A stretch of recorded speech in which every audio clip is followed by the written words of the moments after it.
Hello everyone. कैसे आप सभी। हम सब तैयारी कर रहे हैं हमारे चैनल पर 7 जुलाई एग्जामिनेशन की। 7 जुलाई को जो सीटेट का पेपर होने वाला है उसकी, जिस दौरान मैं आप लोगों को हिंदी पेडागोजी के क्वेश्चंस डिस्कस कर रही हूँ। इससे पहले लगभग 5 से 6 वीडियोस मैं आप लोगों के साथ में ऑलरेडी डिस्कस कर चुकी हूँ और काफ़ी अच्छा रिस्पांस मिला है, तो वीडियो को कंटिन्यू करना तो बनता है। तो फिर आज की वीडियो है, हमेशा हम लोग जो है वो वीडियोस में लगभग 15 क्वेश्चन डिस्कस करते हैं, बट ऑन डिमांड बोला गया कि बहुत सारे क्वेश्चंस डिस्कस करने चाहिए क्योंकि एग्जाम जो है वो बहुत ज़्यादा नज़दीक है। तो सोचा कि अब क्यों ना जो है वो वीडियो में नंबर ऑफ क्वेश्चंस बढ़ा दिए जाए, और अब आज की वीडियो में मैं आप लोगों के साथ में 20 क्वेश्चन डिस्कस करूंगी। तो फिर चलिए वीडियो को स्टार्ट करते हैं। क्वेश्चन को सिर्फ पढ़ेंगे नहीं, उसका ऑप्शन नहीं पढ़ेंगे, मतलब उसी के साथ साथ सिर्फ ऑप्शन ना पढ़ के हम लोग उसको पूरा अच्छे से एनालाइज भी करेंगे कि कौन से क्वेश्चन का आंसर ऐसा क्यों है। हर चीज का क्यों भी तो पता होना चाहिए, तो साथ साथ में हम उसके बारे में उसका डिटेल्ड डिस्कशन भी करेंगे। तो फिर फर्स्ट क्वेश्चन हम लोगों से पूछा है, सीखना किसी भी स्थिति के प्रति डैश को दर्शाता है। यानी कि जब हम कोई भी चीज को सीखते हैं तो सीखना क्या है। क्या वह एक अभिक्रिया है, या फिर सक्रिय प्रतिक्रिया है, प्रक्रिया है, या इनमें से कोई नहीं। देखिए यहाँ पर हम लोगों से क्या पूछा है कि सीखना क्या है। तो सीखना क्या, जब हम कोई भी चीज सीखते हैं तो क्या हम किसी चीज में कोई भी चीज सीखते हैं तो क्या हम सक्रिय नहीं होते हैं, उसमें सक्रिय होते हैं। सक्रिय होके ही तो हम किसी भी चीज का रिस्पॉन्स करते हैं। कभी भी किसी चीज का रिस्पॉन्स करना होता है, प्रतिक्रिया करनी होती है, तो हम कब करते हैं, जब हम कोई काम सीखते हैं और उसका सक्रिय रूप से जब हम उसकी प्रतिक्रिया करते हैं। इसीलिए यहाँ पर हमारा सक्रिय प्रतिक्रिया जो है वो सही आंसर हो जाएगा। देखिए सीखना एक प्रक्रिया भी होती है और अभिक्रिया तो नहीं हो सकती कि सीखना एक अभिक्रिया है, नहीं। सीखना किसी स्थिति के प्रति प्रक्रिया है या सक्रिय प्रतिक्रिया है। तो यहाँ पर हमारा इन दोनों में से आंसर हो जाएगा सेकंड सही। नेक्स्ट क्वेश्चन है सेकंड नंबर क्वेश्चन, अधिगम के संदर्भ में कौन सा कथन सही नहीं है। कौन सा कथन सही नहीं है अधिगम के संदर्भ में। व्यक्ति के सर्वांगीण विकास में सहायक होता है, हाँ बिल्कुल ठीक है। हम लोगों से नहीं पूछा है तो हम लोगों को नेगेटिव पॉइंट वाला देखना है। सर्वांगीण विकास में सहायक होता है, इसलिए ये नहीं होगा। ज्ञान के व्यवहारिक प्रयोग में सहायक होता है, भाई अधिगम जो होता है वो उसका व्यवहारिक प्रयोग भी तो हम करते हैं ना, तो ये भी नहीं होगा। विषय वस्तु को रटकर याद करने में सहायक, हाँ देखिए यहाँ पर वर्ड क्या लिखा हुआ है, यहाँ पर वर्ड लिखा हुआ है रटना। तो कोई भी वर्ड जिसको हम रट के पढ़ रहे हैं तो वो अपने आप में ही एक नेगेटिव वर्ड होता है। तो विषय वस्तु को रटकर याद करने वाली चीज जो होती है वो अधिगम के संदर्भ में सही नहीं होती है। इसीलिए यहाँ पर हमारा थर्ड ऑप्शन राइट हो जाएगा, रटकर याद करने वाला। नेक्स्ट क्वेश्चन देखेंगे हम लोग, थर्ड नंबर क्वेश्चन, भाषाई योग्यता के अंतर्गत आते हैं। भाई भाषा क्या होती है, तो भाषा हम लोगों को पता है कि मौखिक भी होती है, संकेतिक भी होती है और लिखित भी होती है। तीनों होती है, तो ये सभी हो जाएगा। अगला क्वेश्चन फोर्थ नंबर, चॉम्स्की के अनुसार भाषा सीखने के खोज के साथ साथ चलती है। भाई चॉम्स्की के अनुसार भाषा कैसी होती है ये आपको बताना है। वैज्ञानिक होती है, सामाजिक होती है, वाचिक तंत्र की होती है, या व्यवहारिक होती है। तो देखिए सामाजिक तो नहीं होगी, क्योंकि समाज के हिसाब से किसी भी चीज को देखना, ये तो हमें जो है वो वाइगॉस्की महोदय द्वारा बताया गया था, तो ये तो नहीं होगा। चॉम्स्की हमेशा क्या बोलते हैं, चॉम्स्की बोलते हैं कि जो लैंग्वेज होती है वो साइंटिफिक तरीके से सीखी जाती है, उसको एक्वायर किया जाता है। तो यहाँ पर इस क्वेश्चन का आंसर जो है वो हमारा फर्स्ट हो जाएगा। और ये जो क्वेश्चन का आंसर है, बहुत सारे कैंडिडेट ने आंसर जो है वो इसका वाचिक तंत्र भी लगाया था कि लैंग्वेज एक्विजिशन डिवाइस के रूप में, बट जब इसकी ऑफिशियल आंसर की में हम आंसर देखते हैं तो यहाँ पर हम लोगों को वैज्ञानिक आंसर देखने को मिलता है। तो फोर्थ क्वेश्चन का आंसर हमारा four will be right answer. Fifth question हम लोग देखेंगे कि आत्मसातीकरण और समायोजीकरण के माध्यम से बच्चा कई रूपरेखाओं का निर्माण करता है, यह विचार किसका है। आप लोग यहाँ पर वर्ड्स देख सकते हैं और वर्ड्स देख के आप लोग जो है वो बहुत आसानी से आंसर कर सकते हैं। हमसे पूछा क्या है, आत्मसातीकरण और समायोजन समायोजन। तो इनके बारे में किसने बताया था, तो इनके बारे में जब मैंने आप लोगों के साथ में पिछले बार जो है वो 30 डेज सीरीज कंप्लीट करवाई थी, जिसमें मैंने आप लोगों के साथ में सीडीपी का 30 डेज के अंदर अंदर कोर्स जो है वो कंप्लीट करवाया था, बिल्कुल फ्री में। आप लोगों को यूट्यूब पर उसकी जो है वो प्लेलिस्ट भी मिल जाएगी। उस दौरान मैंने आप लोगों को एक टॉपिक बताया था, जीन पियाजे के बारे में। जब आप लोग पियाजे के बारे में पढ़ते हैं ना, तो उसमें मैंने आप लोगों को आत्मसातीकरण, समायोजन, इन सब के बारे में बताया था। तो देखिए यहाँ पर हम लोगों से ऑप्शन दिए हैं, वाइगोत्स्की दिया है, चॉम्स्की दिया है, पियाजे दिया है, पावलोव दिया है। एक-एक के बारे में हम डिस्कस करते हैं। देखिए, वैसे तो इसका सही आंसर जो है वो पियाजे हो जाएगा कि आत्मसातीकरण और समायोजन के बारे में जो है वो पियाजे ने बताया था। लेकिन हम बाकी के बारे में भी देख सकते हैं। देखिए, यहाँ पर हम लोग सबसे पहले देखते हैं वाइगोत्स्की। वाइगोत्स्की ने क्या बताया था कि बच्चा जो होता है वो समाज में रहता है और समाज में रहकर भी ही हर चीज़ को सीखता है। तो कहीं पर भी अगर आप लोगों को समाज वर्ड, सोसाइटी वर्ड, लैंग्वेज समाज में रहकर सीख रहा, इस तरीके के वर्ड्स अगर आप लोगों को देखने को मिल जाए तो आप समझ जाइएगा कि आप लोगों का आंसर वाइगोत्स्की होगा। दूसरा आता है चॉम्स्की। चॉम्स्की क्या बोलते हैं? चॉम्स्की आपको 2 वर्ड्स सीखने को मिलते हैं चॉम्स्की के माध्यम से। पहला आता है यूजी और दूसरा आता है एलईडी। अब हम देखेंगे कि यूजी क्या है और एलईडी क्या है। यूजी होती है यूनिवर्सल ग्रामर। यूनिवर्सल ग्रामर का मतलब क्या होता है कि जो चॉम्स्की थे इन्होंने बताया था कि बच्चा कोई भी जो लैंग्वेज को एक्वायर कर रहा है तो उसके पास में एक जो होती है वो यूनिवर्सल ग्रामर होती है और उस ग्रामर के बेसिस पर ही बच्चा जो है वो किसी भी तरीके की लैंग्वेज को 5 साल से कम का अगर बच्चा है तो किसी भी लैंग्वेज को आसानी से एक्वायर कर सकता है और उसके बाद में जो है वो बच्चे को लैंग्वेज सीखने में दिक्कत रहती है। उसके बाद में आता है एलएडी यानी लैंग्वेज एक्विजिशन डिवाइस, जिसकी फुल फॉर्म होती है। ये क्या होता है? तो ये होता है एक चॉम्स्की के अनुसार ये एक ऐसा अपने मस्तिष्क के अंदर पाया जाने वाला डिवाइस होता है, जिसके माध्यम से बच्चा जो है वो लैंग्वेज को एक्वायर कर रहा है। वर्ड आ रहा है ना एलएडी, तो एक्वायर करना है, एक्विजिशन डिवाइस है ना, तो एक्वायर करता है। तो यहाँ पर चॉम्स्की का हो जाता है। पियाजे के बारे में तो मैं तो बता चुकी हूँ मैं, आत्मसातीकरण और समायोजन। उसके अलावा पियाजे जो है वो जीन पियाजे इनका पूरा नाम है और जीन पियाजे जो है वो उन्होंने संज्ञानात्मक विकास की 4 स्टेजेस बताई है। इस बात को आप लोग याद रखिए, जिसको सबसे पहली जो होती है वो सेंसरी मोटर होती है, सेंसरी मोटर। सेकंड नंबर होती है आप लोगों की प्री ऑपरेशनल और थर्ड नंबर होती है आप लोगों की कंक्रीट ऑपरेशनल और 4 नंबर होती है फॉर्मल ऑपरेशनल। तो इस तरीके के इन्होंने 4 स्टेजेस बताई है और पियाजे में से तो आप लोगों को क्वेश्चंस हर बार देखने को मिलेंगे, चाहे पियाजे हो, चाहे वाइगोत्स्की हो, चाहे चॉम्स्की हो, चाहे आप लोगों की किसी सब्जेक्ट की पेडागोजी हो, लैंग्वेज की पेडागोजी हो या सीडीपी हो, क्वेश्चन इन तीनों में से आप लोगों को कंफर्म देखने को मिलेंगे। और पावलोव के बारे में तो ज्यादा कुछ नहीं आता है आप लोगों के सीटेट के पेपर में, बस ऑप्शन में है इसीलिए हम लोग देख रहे हैं। बाकी सीटेट में आप लोगों को यही 3 जो है वो उनमें से ज़्यादा क्वेश्चंस देखने को मिलेंगे और यहाँ पर हमारा सही आंसर हो जाएगा जीन पियाजे।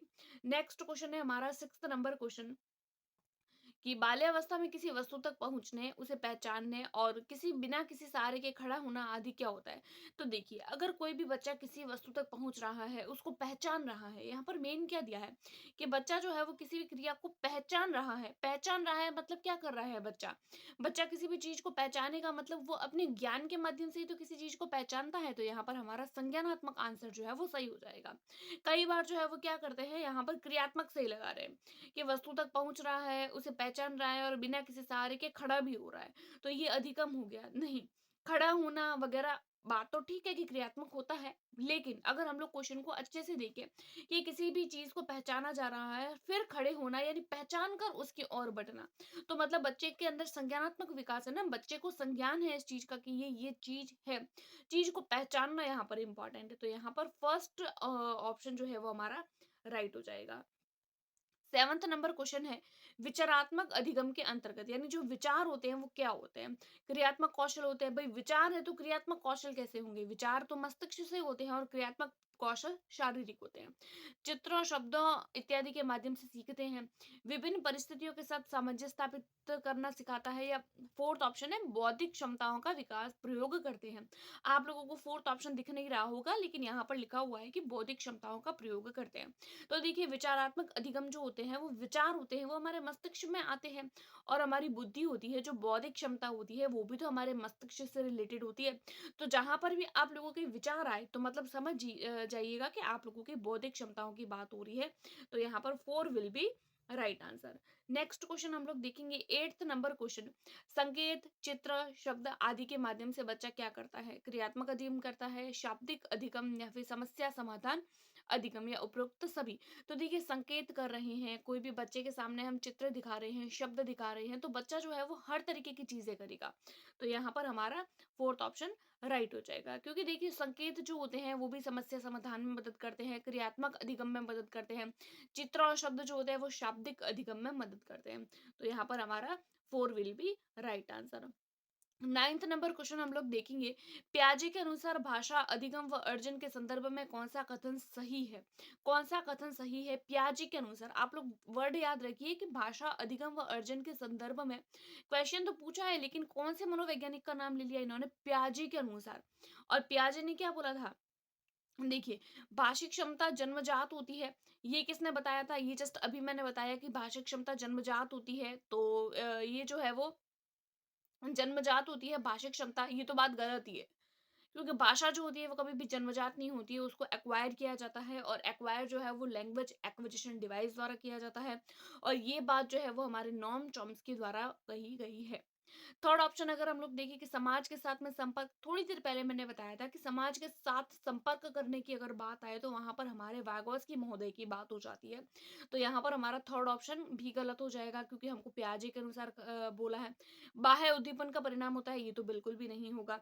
तो यहाँ पर हमारा सही आंसर हो जाएगा, परिवेश के साथ में अंतःक्रिया से विकसित होती है।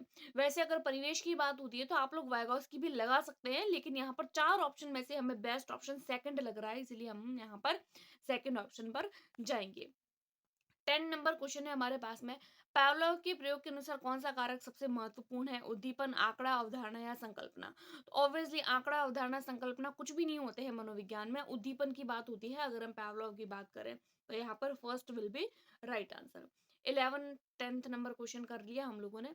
11 नंबर क्वेश्चन हम लोग देखेंगे कि बच्चों में भाषा का विकास नहीं होता है, किससे नहीं होता है? तो देखिए बच्चों में भाषा का विकास भाई कक्षा कक्ष से भी होता है, बच्चा क्लासरूम में भी तो अध्ययन करता है, भाषा को सीखता है, समाज से भी बच्चा भाषा सीखता है, पाठ्य पुस्तक यानी बुक्स से भी सीखता है। तो यहाँ पर तीनों ऑप्शन राइट है, इसलिए हमारा 4th ऑप्शन सही हो जाएगा, क्योंकि हम लोगों से नहीं पूछा है। और यहाँ पर हमारे तीनों ऑप्शन राइट है। नेक्स्ट क्वेश्चन हम लोगों से पूछा है, भाषा डैश के साथ में डैश का ही परिणाम है। भाषा क्या है भाई? भाषा समाज के साथ में सामंजस्य का परिणाम है, या भाषा विद्यालय के साथ में संपर्क का परिणाम है, या भाषा समाज के साथ संपर्क का परिणाम है, या भाषा परिवेश के साथ में सामंजस्य का? तो देखिए भाषा जो होती है वो अब कम सीखते हैं जब हम किसी के साथ में संपर्क करते हैं। तो यहाँ पर भी संपर्क है, यहाँ पर भी संपर्क है। अब हम आगे देखेंगे कि भाषा को हम सर्वाधिक कहाँ सीखते हैं, विद्यालय में या समाज में? भाई विद्यालय भी तो समाज का ही पार्ट है, तो अगर हम लोग समाज लगाते हैं तो उसमें विद्यालय अपने आप आ जाएगा। तो यहाँ पर हमारा third will be right answer, कि भाषा समाज के साथ में संपर्क का परिणाम है। नेक्स्ट क्वेश्चन हम लोग देखेंगे 13 नंबर क्वेश्चन, बच्चे बच्चे क्या है? स्वयं का सामाजिक रूप से रचित भाषा तंत्र विकसित कर लेते हैं, बिल्कुल करते हैं। स्वयं का सामाजिक रूप से रचित भाषा तंत्र विकसित नहीं कर पाते हैं। विकसित भाषित व्यवस्था के साथ विद्यालय नहीं जाते हैं, उपरोक्त सभी। देखिए यहाँ पर उपरोक्त सभी तो नहीं होगा, यहाँ पर हमारा फर्स्ट ऑप्शन राइट हो सकता है। क्यों हो सकता है? स्वयं का सामाजिक रूप से रचित भाषा तंत्र विकसित कर लेते हैं, बिल्कुल ठीक है। यहाँ पर देखिए, यहाँ पर आप लोगों को दो ऑप्शंस में कंफ्यूजन होगी भाई, स्वयं का सामाजिक विकास रूप से रचित भाषा तंत्र विकसित नहीं कर पाते हैं, तो ये तो ऑप्शन नहीं होगा। थर्ड ऑप्शन देखेंगे ना कि विकसित भाषिक व्यवस्था के साथ में विद्यालय नहीं जाते, तो ये भी आप लोगों को जो है वो सही लग रहा होगा। अगर हम लोग इस क्वेश्चन को ध्यान से पढ़े तो यहाँ पर हमारा फर्स्ट ऑप्शन राइट नहीं होगा, बल्कि हमारा थर्ड ऑप्शन राइट हो जाएगा। देखिए यहाँ पर क्या बोला है कि विकसित भाषिक व्यवस्था के साथ में विद्यालय नहीं जाते हैं। हाँ, ये बात बिल्कुल ठीक है कि बच्चा जब विद्यालय जाता है तो जरूरी नहीं है कि उसकी जो लैंग्वेज डेवलपमेंट है वो बहुत अच्छे से हुआ हो। तो विकसित भाषिक व्यवस्था के साथ में बच्चे विद्यालय नहीं जाते हैं, उपरोक्त सभी तो नहीं होगा, क्योंकि यहाँ पर जो है वो हमारे पहला और दूसरा ऑप्शन गलत है। तो यहाँ पर third will be right answer. और जैसे जैसे बच्चा जो है वो विद्यालय जाता है, जैसे जैसे अन्य बच्चों के साथ में इंटरेक्ट करता है, बच्चा और ज्यादा लैंग्वेज को बूस्ट अप करने लगता है। 14 नंबर क्वेश्चन, बच्चा अपनी भाषा के दौरान 2 प्रकार की बोली बोलता है, यह कथन किसका है? भई 2 प्रकार की बोली बोलना चॉम्स्की नहीं कहते हैं, पियाजे ने और पावलोव ने किसी ने नहीं कहा है, बल्कि वागोत्स्की ने कहा है कि बच्चा जो है वो अपनी भाषा के दौरान वैसे तो 3 प्रकार की बोली बोलता है, बच्चा प्राइवेट स्पीच भी करता है और सबके सामने भी बोलता है। 3 तरीके की स्पीच वागोत्स्की द्वारा बताई गई है, लेकिन यहाँ पर हम लोगों को 2 प्रकार की पूछी है, बल्कि चॉम्स्की, पियाजे, पावलोव ने तो भाषा के बारे में ज़्यादा कुछ नहीं कहा है, ना 2 प्रकार ना 3 प्रकार, इसीलिए हमारा तुक्के से ये आंसर वाइगॉस्की हो जाएगा। अगला क्वेश्चन है 15 नंबर क्वेश्चन, बच्चे में संज्ञानात्मक विकास होता है कन्वर्ट, ऑपरेशनल, पूर्व ऑपरेशनल, फॉर्मल, ऑपरेशनल या उपरोक्त सभी। तो बच्चे में जो संज्ञानात्मक विकास होता है वो इन सभी के माध्यम से होता है। भाई बच्चा है, संज्ञानात्मक विकास बच्चा हर पड़ाव में करता है। हम लोगों को पता है कि संज्ञानात्मक विकास के बारे में किसने बताया है, तो संज्ञानात्मक विकास के बारे में जो है वो हम लोगों को जीन पियाजे ने बताया है, लेकिन ये तीनों जो स्टेज है कन्वर्ट ऑपरेशनल, पूर्व ऑपरेशनल और फॉर्मल ऑपरेशनल, ये तीनों जो स्टेजेस है वो किसने बताई है, ये आप लोग मुझे कमेंट करेंगे और ये आपका होमवर्क क्वेश्चन है। अगला क्वेश्चन हम लोग देखेंगे कि भाषा अर्जन क्या है, सहायास प्रक्रिया है या अनायास, एक या एक दो दोनों या इनमें से कोई नहीं। ऑब्वियसली भाषा अर्जन करते हैं तो भाषा को अर्जन जो है वो सहायास, यानी कि किसी न किसी चीज को पॉजिटिव तरीके से देखकर हम भाषा को, भाई हमारा माइंड अगर एक्टिव है तो ही तो हम भाषा को अर्जित कर पाएंगे। हमें पता ही नहीं है कि यहाँ वहाँ दुनिया में क्या हो रहा है, तो क्या हम लैंग्वेज को एक्वायर कर पाएंगे? नहीं। सहायास यानी अगर हम लोग अभ्यास करते हैं, लैंग्वेज को हम लोग सुन तो लेंगे लेकिन उसके बाद में हम लोगों को अभ्यास करना पड़ेगा, प्रैक्टिस जरूरी है, तो यहाँ पर हमारा फर्स्ट ऑप्शन राइट हो जाएगा। नेक्स्ट क्वेश्चन हम लोग देखेंगे 17 नंबर, कि भाषा सीखने के क्रम में बालक के अंतर्गत सर्वप्रथम किस अभिव्यक्ति का विकास होता है? तो भाषा सीखने के क्रम में बालक के अंतर्गत सबसे पहले कौन सी अभिव्यक्ति आती है? सांकेतिक आती है, मौखिक आती है, लिखित आती है, शिक्षण आती है। अब बहुत सारे कैंडिडेट जो है वो कंफ्यूजन में आ जाते हैं, भाई लिखित और शिक्षण तो नहीं होगा।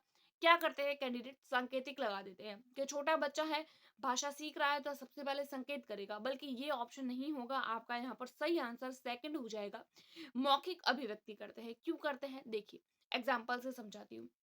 मान लीजिए कोई 3 से 4 महीने का बालक है, उस बालक को भूख लगी है, तो फिर वो बालक क्या संकेत करेगा अपनी माँ के सामने कि मुझे भूख लगी है? नहीं, वो बच्चा क्या करेगा, वो बच्चा रोएगा।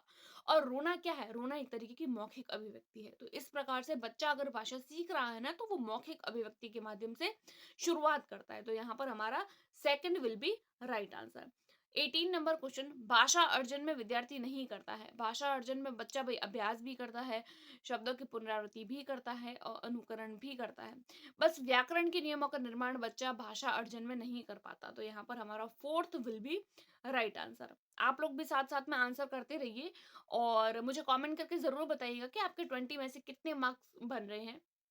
19 नंबर क्वेश्चन, भाषा अर्जन को प्रभावित करता है, भाई भाषा अर्जन को कौन प्रभावित करता है? भाई भाषा को एक्वायर करना दैनिक जीवन के अनुभव भी प्रभावित करते हैं, समाज के साथ में संपर्क भी प्रभावित करते हैं, हमारी इच्छा शक्ति भी। भाई हमारी इच्छा भी तो होनी चाहिए ना, कि हम किसी न किसी लैंग्वेज को सीख रहे हैं, तो हमारी इच्छा कितनी है उस लैंग्वेज को सीखने की। तो तीनों ही चीजें इंपॉर्टेंट होती है, तो यहाँ पर हमारा फोर्थ ऑप्शन हम लोग देखेंगे। और आज की वीडियो का लास्ट क्वेश्चन, भाषा का अस्तित्व और विकास समाज के बाहर नहीं हो सकता। हमको पता है कि भाई लैंग्वेज जो है वो समाज में ही सीखी जाती है।